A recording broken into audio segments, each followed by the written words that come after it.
One thing you talked about is data and importance of data and harnessing and putting it all together.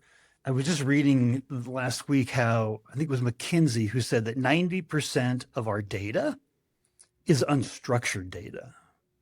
And Forrester, they said that 70% of people, leaders like us inside of B2B businesses, that we are looking at AI and 70% of the data that we think it's going to rely on is our structured data, the stuff that's coming out of our tech stacks. Like, how do we organize our tech stacks? But the unstructured, the conversational data is where real intent lies, where the real nuggets of truth from our buyers and how they think comes together in coordinated, verbalized sentences, much more than a form filled out, a page visited, all of that. So how do you think about the world of structured versus unstructured data? Yeah, I think a number of years ago, I would have pushed harder on structured data over unstructured data just because I don't think the systems and the AI tooling was in place to truly understand it. Today, with what I'm seeing with new models coming out, it's got a pretty good strike rate on understanding structured data.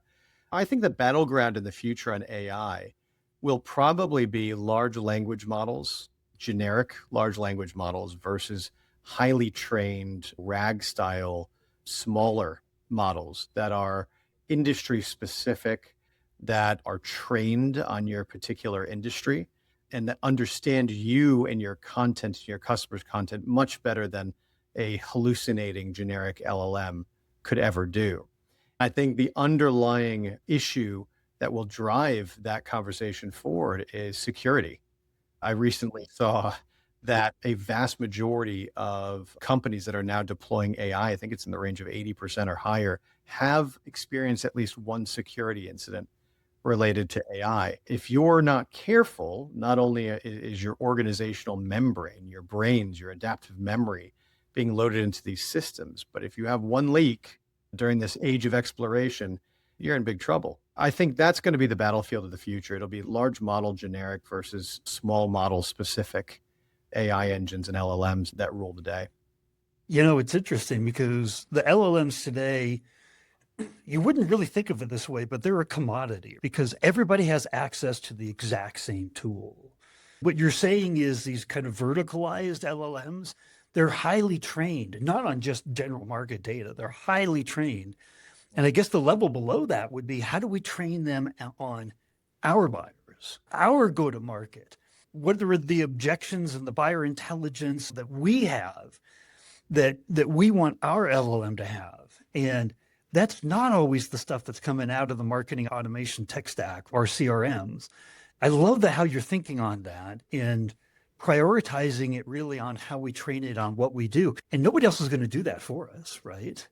It's our defensive moat and a requirement at the same time. I do believe that if you believe that the market is going to move to outcome-based pricing and packaging, for example, for AI models, you better train those engines really well because outcome-based pricing highly depends on the outcome that you're proposing by deploying AI. I think highly trained small language models are going to be huge. I do think there is a market for larger generic models, maybe a retail market, maybe encroaching into some areas of enterprise business like customer success, where there's a lot of fluidity in data movement. But I think for the innards of an enterprise, I think they might find themselves more and more moving towards specific models. I can only imagine the kind of enterprise customers that you have and the level of expectation on you knowing their business as well as they know their business. You just can't get there without a deep understanding. In fact, when I asked that question of what are the two greatest challenges for creating long-term sustainable growth, the number two challenge was a lack of deep understanding of the voice of the customer. That was the number two. Yeah, absolutely. Could not agree more. At Grid Unity, we are all subject matter experts. We consider ourselves stewards and protectors of our customer data, and we allow them to gain significant insights and make decisions off of that data. I think all companies in the age of AI really need to think hard about their level of differentiation in the market. I think understanding your customers to an infinite level is one of those differentiators and one of those defensive moats.